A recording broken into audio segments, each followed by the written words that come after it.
And his father's name was Chips, and his grandfather's name was Chips. They were all Chipses. And Chips the father had sold his soul to the devil for an iron pot, a bushel of 10-penny nails, half a ton of copper, and a rat that could speak.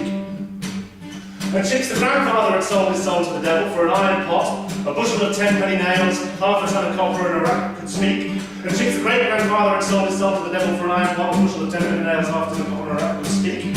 It was something of a family tradition. But Chips wanted nothing to do with it. He was going to get married to Mary Ann, settle down, that's the plan. All on a shipwright's wages. And one day Chips was down by himself in the dark at the bottom of an old hold of an old 64 carrying battleship. And what was he doing there but knocking out the planks that the rats had gnawed through, taking out the old, putting in the new, and riveting them hard too. And what did he hear behind him then but a voice? And what did the voice say but this? A yard of ships, and then I have pips, and I have chips.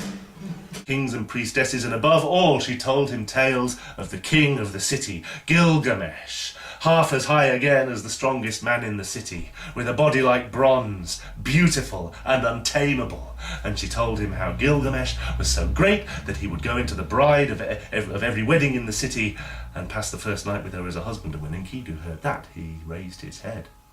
And he said, "Tell me, when Gilgamesh goes into the bride, do they do what the men of the city do after dinner?" And she said, "They do." And he said, "And is this because Gilgamesh is the greatest man in the city?" She said, "It is." And he said, "And is Gilgamesh a greater man than I?" And she said, "Not in all respects." And Enkidu rose, and without another word, he threw the robe over his shoulder, and he put the gold upon his hands and upon his arms and on his head. And then he said, "Well, Enkidu will go to the city, and Enkidu will be a great man within it." And down out of the house he went, scattering dishes at the poor shepherd's feet, and out down through the fields onto the main road that led to the city, and along the city he ran, casting carts and shepherds and traffic out of the road and into the ditches. And with every pace that he took, he cried in a loud voice, "Gilgamesh! Where is Gilgamesh? Bring me Gilgamesh! I want to speak to him!" And Shamat threw the robe over her own shoulders and put gold upon her own hands and arms and head, and made her way down to the city, and made her way along it. And all that she said to herself as she passed along the road, seeing the wreckage of carts and traffic in the ditches, was, "Men." Enkidu came to the city, and Enkidu burst in through the great gates, and still through the streets he ran, crying, "Gilgamesh! Gilgamesh! Where is Gilgamesh? Bring me Gilgamesh! I want to speak with Gilgamesh!" And the people heard him, and they saw him coming, and they parted, and when they looked on him as he ran past, they said, "This surely is a man who is the equal of the king himself, if he is not a mountain lion come down out of the hills to trouble us." And Enkidu ran through the city, scattering carts and market stalls and shops, until he came to the place where there was a wedding. And the people told him that the king would be coming along soon, and he stood in the doorway at the wedding, and he waited. And the people waited to see what would happen, because they had never seen anything like this before.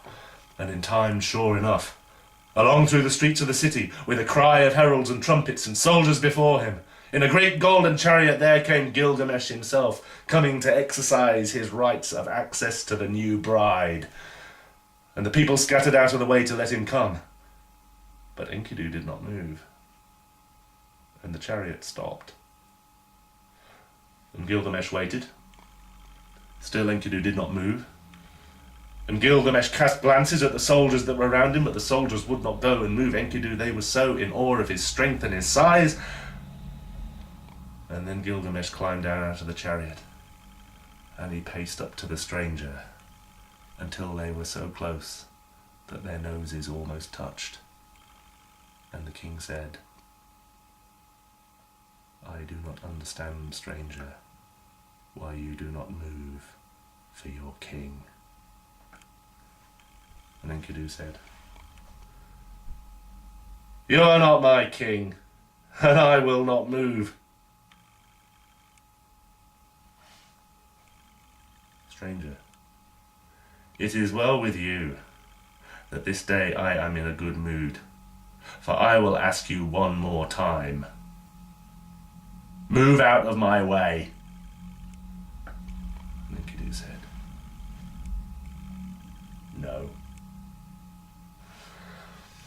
And the king seized hold of Enkidu to stand him on his head as he had stood many another before, and he found that he could not move.